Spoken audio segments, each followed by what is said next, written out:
Informasi lainnya, saudara, terungkapnya keberadaan beras oplosan di pasaran membuat masyarakat lebih berhati-hati dan selektif membeli bahan pokok ini. Dan untuk memberantas penjualan beras oplosan, tim gabungan juga terus melakukan inspeksi mendadak.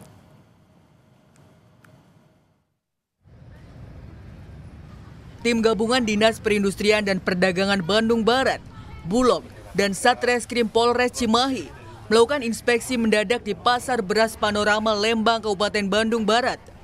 Dari sampel 4 toko, ditemukan 1 merek beras premium oplosan. Temuan ini membuat tim makin mengintensifkan pemeriksaan dan pemantauan di pasar tradisional maupun pasar modern. Event yang sekarang kita turun ke pasar, ini juga kemarin sebenarnya kita secara tim juga dengan dinas, dengan teman-teman APH juga beberapa kali turun ke lapangan. Tapi karena memang sekarang ada isu tertentu, jadi kita mungkin perketat lagi pengawasan dan monitoring ke pasar. Di Pasar Kebayoran Baru, Jakarta, pedagang beras bilang penjualan beras tak terganggu akibat munculnya beras oplosan. Kendati demikian, sejak maraknya beras oplosan, beberapa pembeli mempertanyakan kualitas beras yang dijual. Ya kalau komplain sih ada dikit-dikit, tapi kan yang bukan yang premium gitu. Ya dikit-dikit adalah, tapi kan ya kita lihat tanya ada pelanggan yang sebagian komplain lah. Kalau pelanggan tetap? Ya ada juga sih. Ada yang komplainnya gimana, Ci? Ya katanya kok berasnya lain sekarang gitu. Ya kan kita kan nggak tahu kan ya, yang nggak masak. Sementara itu penyelidikan kasus beras yang dioplos hingga takaran tak sesuai kemasan yang beredar di pasaran masih berlangsung. Kapolri Jenderal Listio Sigit bilang, polisi akan memeriksa 25 produsen dan distributor yang diduga mengoplos beras premium.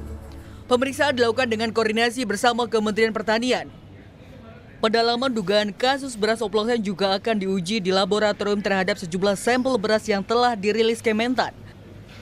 Sampai dengan hari ini rencana kita akan melakukan pemeriksaan terhadap 25 distributor ataupun produsen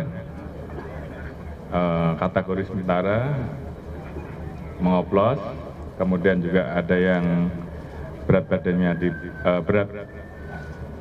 di bawah ketentuan, tidak sesuai dengan yang ada di dalam list di kemasan, dan juga kita bekerja sama dengan Kementan untuk melakukan pengecekan lab terhadap mereka.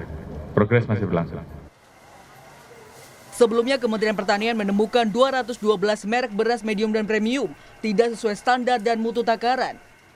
Beras tersebut dijual di atas harga eceran tertinggi yang ditetapkan pemerintah.